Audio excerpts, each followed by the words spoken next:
Hello my friends, back for video number 2. So I wanted to just talk about my personal life. I just went back home to see my son. Kind of mentioned before, I moved, oh my goodness, 3 states away, about 9 hours away from my back hometown, away from my family, away from everyone. I walked away from all of my I say obligations. The life that I had over there was set up to, I was set up to have help. I had a business that was running great. I owned a home and some property, and I can't hold it up by myself. And I was drowning, and I still am.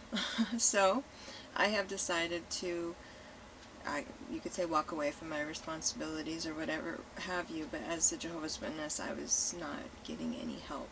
I'm not going to be dogging on people. If anybody sees this video and you can look at me square in the eye and told me that you helped me when I needed it, I would love to hear it. Leave a comment, please. I would love to remember who you were. It's too bad, but I'm just calling it out. It's not cool. So I have to take care of me for once. One of those people that I would have bent over backwards, and I did.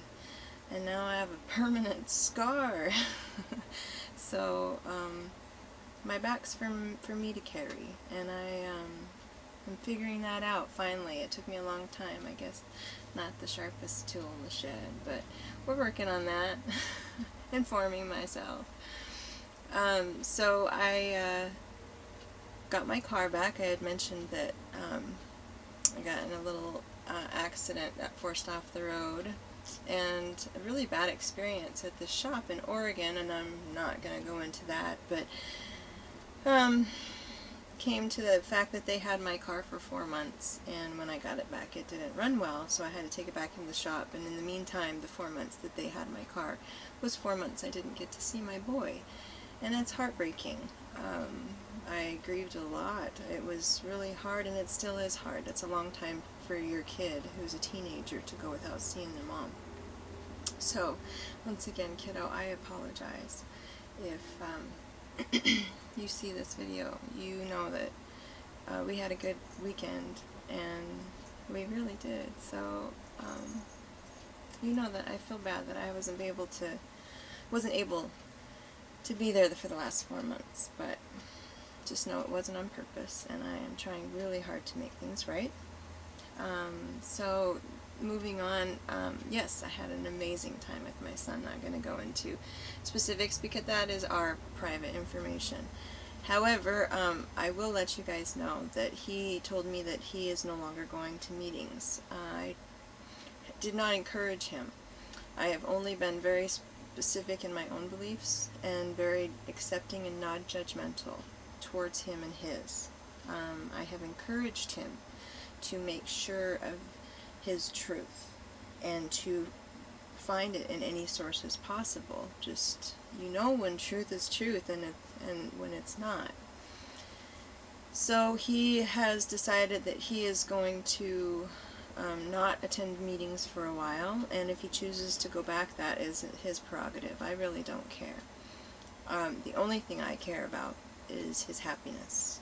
I know that I could not be happy in that situation, especially with love being the controlling factor of my life, and so I had to let him know that if someone is telling him that he has to believe like they do, or he has to live like they do in order to be loved or talked to, associated with, then that's not real. That's control. And I said that's not something that's good for you. That's a toxic, mind-controlling thing, and it's not something that you want to have yourself around. As a mother, I am required to tell him that.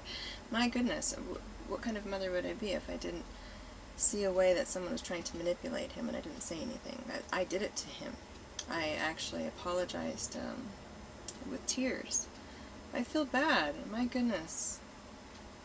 His entire life up into his teens, I controlled him with manipulation and controlled him with love. And he's really struggling mentally right now. I don't blame him. In fact, I understand it completely. I don't think he's crazy. I think that he has had love withheld from him his entire life. Never really had unconditional love. That's a terrible thing for a mother to see and to say. But it's true. It's the way I was raised. I knew no different. So now that I know different, I told him, and I have no problem admitting it, and admitting any fault that I have. It wasn't anything on purpose. Literally, it was the way I was raised, and I was ignorant. So now I really don't want to be, and I'm trying to change. Losing all judgment. It's harder than you think to look at someone, no matter what they are doing or what decisions that they've made, and accept them. And we don't get to judge. If they are hurting us, then that is something that we need, we can cut that off, but we still don't have a right to judge that person.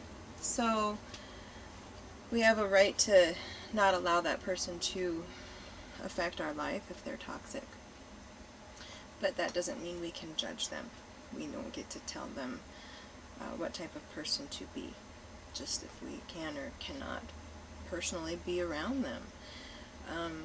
That's what I'm ending up doing with my family, and it's very strange because at first you feel pretty upset that they would shun you for not believing as you do, and then you realize that the love that you're getting is not the kind of love it should be.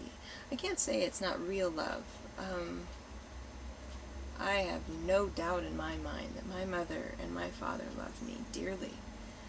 But using love to manipulate someone and to control someone, that is just a control issue that is not a kind of love that I want to have for me. It's toxic. It's not good for me. It makes me cry. It makes me sad. It makes me mad. It makes me feel controlled. I don't want to. If I'm doing something and you don't like it, you either tell me that it's not okay or you deal with it or whatever, but you don't just not love me anymore. It doesn't work like that. If you want to have a good, solid relationship with someone, they can be doing something terrible. I've had friends that, have been terrible drug users. I've had a brother who was a terrible drug user, and I never did feel like I didn't love my brother. But it was weird to watch my mother withhold her love to get him to come back to the witness organization, and it took 24 years. It was hard to watch, and it was hard to watch my parents use love to manipulate him in order to get him to come back. And now that he's back, now that he's active and doing quite well in the organization, they have each other over for dinner, they talk, they hug, everything, they reminisce. But they lost 25 years of love because my parents insisted that he believed as they believed. Never mind him just learning from his experiences and choosing to be or not be a good person. That wasn't good enough. He had to drop everything and practice everything as they do. It's a form of manipulation I just can't do. And I can't be part of. Does that mean I don't love my parents? Oh my goodness. No. I love my parents. In fact, yesterday was their anniversary, and it was really hard for me not to call. But they do not want me to talk to them. And I respect that. For one thing, they don't want to get disfellowshipped. And that's kind of a sad thing in itself, My parents are 75 years old. I have literally helped take care of them since I was a little tiny kid. I was 3 years old and pioneered with my mom and actually took the doors to help her because she did rural territory. It was just her and me for a long time. So pioneered when I was a little tiny kid to help out.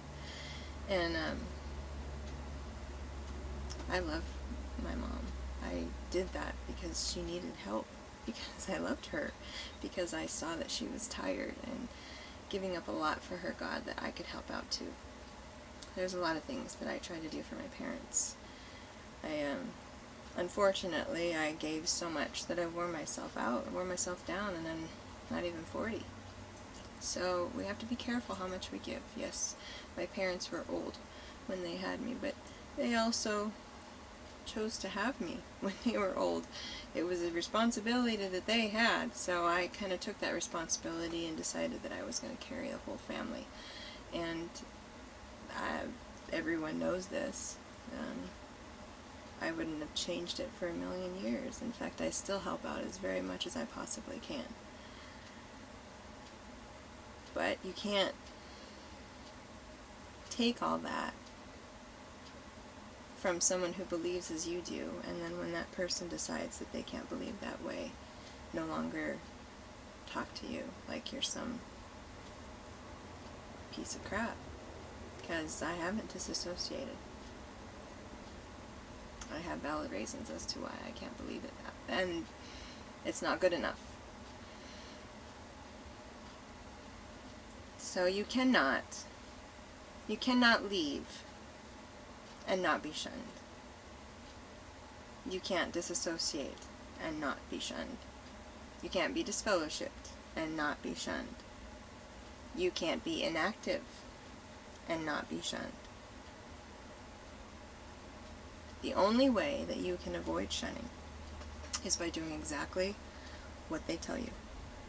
And go to meetings, and go out in service, and sit beside the child predators that you don't even know are there, and have your children go out in service, and have people come to meetings who will also be possibly sitting by a predator that they have no idea is there.